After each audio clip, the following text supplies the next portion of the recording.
राम राम दोस्तों।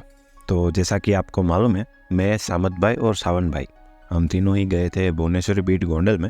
और उसके बाद जो है वो हम तीनों ही गए थे जसदण में। हालांकि हम जो है वो थोड़ा सा लेट पहुंचे थे, तो महाराज जी से तो हमारी मुलाकात नहीं हो पाई। लेकिन जब हम वहां पर पहुंचे तो कुछ एक गायें थी और काफ़ी सारे दूसरे बछड़े थे, और बाकी जो दूसरी गायें हैं वो भी चरने के लिए बाहर गई थी। तो उसकी मैं आपको आगे वीडियो में दिखाऊंगा।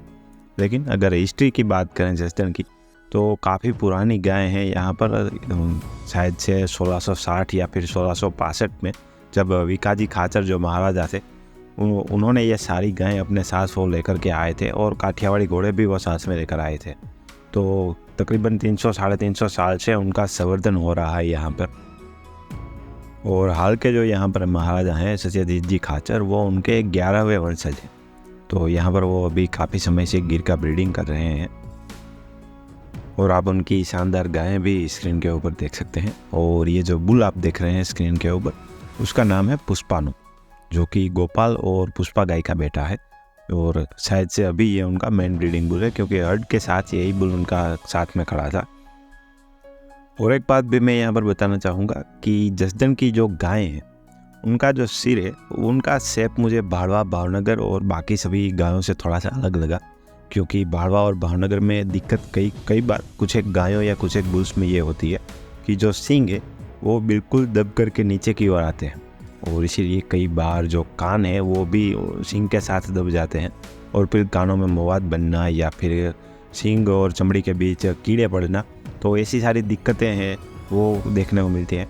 लेकिन जब मैंने जसदण की गायें देखी, तो इनका जो हेड का शेप है वो पूरा अलग है। इनके सींग जो है वो कानों को दब करके बिल्कुल भी नहीं निकलते हैं, तो इसीलिए वो दिक्कत जो है वो मुझे लगता है कि शायद से जसदण की गायों में कम देखने को मिलती होंगी।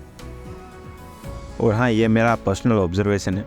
मैं ये नहीं कह रहा कि भावनगर या बाड़वा की गायों में ये तकलीफ़ें हर एक गायों में होती हैं, लेकिन हाँ, मैंने कुछ एक गायों में और कुछ एक बुल्स में ये तकलीफ़ देखी है।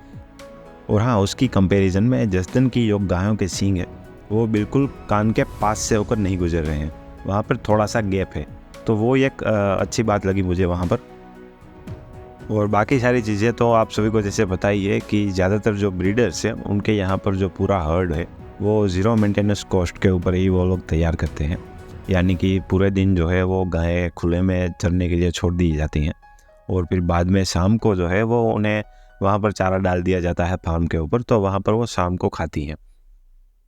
और ख़ास करके अभी जब गर्मियाँ शुरू हो गई हैं, इसीलिए जो है वो फार्म के ऊपर वो चारा डालते हैं सारे ब्रीडर्स जो है, या फिर आप कोई भी ब्रीडर देख लीजिए, भाड़वा दरबार साहिब हो या फिर सत्यजीत कुमार खाचर हो या फिर भुवनेश्वरी पीठ, वहाँ पर भी मैं गया था और उसका भी वीडियो आने वाला है।